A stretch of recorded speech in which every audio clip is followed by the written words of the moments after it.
Hi, I'm Rick Schaff, and thanks for joining me on Turning Your Health Around. Now, this may surprise you, but thinking negative could be the biggest catalyst holding you back from turning your health around. Most people simply have no idea how powerful and health-changing your thoughts actually are. But today you're going to learn one of the very best-kept secrets of creating good health, and that is, of course, thinking positively. Now, in his best-selling book, Think and Grow Rich, Napoleon Hill shared over 25 years of research into exactly what it was that made a person rich in life. His book involved an intimate study of about 500 of the world's richest men, and in conclusion, he'll put together a list of about 12 traits that embodied a person's ability to live a life in complete richness. Now, contrary to what most people would typically think, material wealth came in last place on this list. And surprising to most, the first trait on the list was a positive mental attitude. And just for the record, the second trait on the list was sound physical health. Now, it's no accident that having positive mental attitude came before good health on Hill's list, because as I've come to believe, it's virtually impossible to create sound physical health without first being able to think in a positive manner. Now, let me explain that. We've all heard it before. You are what you think, or you become what you think, right? Well, books like The Secret are based on this idea. They refer to this phenomenon as the law of attraction.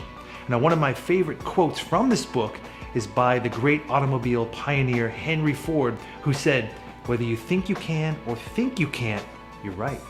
Now, the contention is that most people spend the majority of their time dwelling on what they don't want in life, and then unknowingly, those are the very things they end up attracting.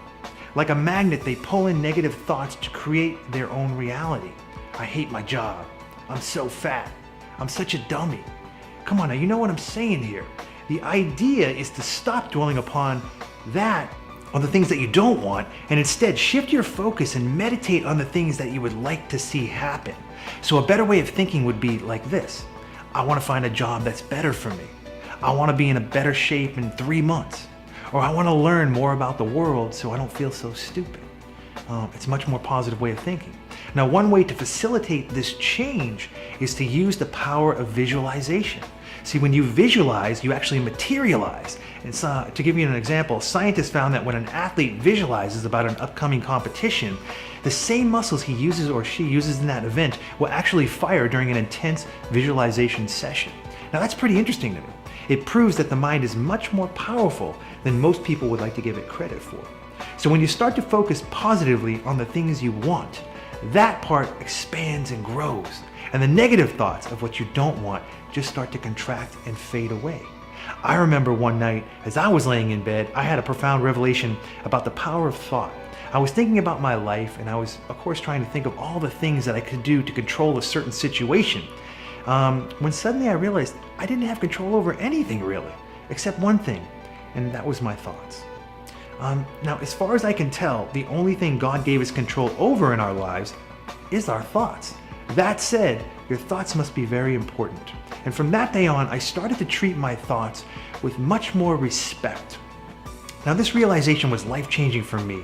It led me to start reading a lot about positive thinking, and I found a lot of research over the last several decades that showed me conclusively that our minds have a very profound influence on our bodies. Now, unfortunately, I don't think the medical community or the general public I think they underestimate the power that the mind has on the physical body. And perhaps the biggest thing most people don't understand is how our thoughts affect our bodies on a cellular level. Now, I know some of you people reading this are like, okay, what the heck is this crazy guy talking about? But it's true. When you have positive, happy thoughts running through your brain, they release chemicals that send out messenger chemicals to all the other parts of your body that provide healthy benefits. So let's just think about that for a second, okay? If the brain is the command center of the body, and the chemicals you're releasing in your brain have a direct influence on other parts of the brain that send out commands to the rest of the body, this is going to create a domino effect of positive chemical reactions that will actually help you heal. Now, so the old saying that laughter is the best medicine obviously seems to hold some merit here when you think of it that way. Conversely, when you have negative thoughts, your brain also releases chemicals, but these ones aren't so good. In fact, they affect you on a cellular level in a detrimental way, and they create negative repercussions on your health. So think about that the next time you have your thoughts. Now, if you are someone who is continuously bitter, continuously angry, you're depressed, or you're negative about everything, these chemicals are going to begin to wear you down, and eventually they're going to help contribute to a loss of function, which is going to lead to more and more stress in your body. Unfortunately, the body doesn't deal very well with long-term stress because stress produces cortisol, and as the stress grows, so does your body's need to make more and more cortisol. As a result, your body may have to start stealing the raw materials it needs to make more cortisol, and unfortunately, it's going to steal them from the areas where we need to make things like our testosterones and our estrogens or other hormones. So the cortisol, steal we're talking about here is going to lead to a multitude of problems, from weight gain to sleep issues to bone loss to thyroid issues to adrenal problems. This is all obviously things you don't want to get into. And all of these because you chose not to think positively, right? Who would have thought? Anyhow, so what can you do? One of the best ways to combat negative thinking is to change your environment. Personally, I like to post inspirational artwork and statements in my office area where I spend most of my time, or around my house. You could also try joining an internet group that sends out positive messages to you on a daily basis. Now, this is great because we all have our phones with us every day, and every time we get a message, we look at it. And if the message is always positive, bam, it's going to help you, right? But reading books is another great way to be more positive, and it's very helpful. And I also think that you got to seriously think about the people in your life that are negative.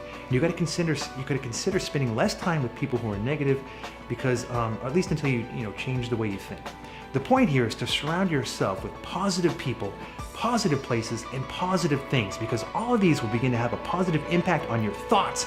And once you create that positive base, all things will be possible in turning your health around.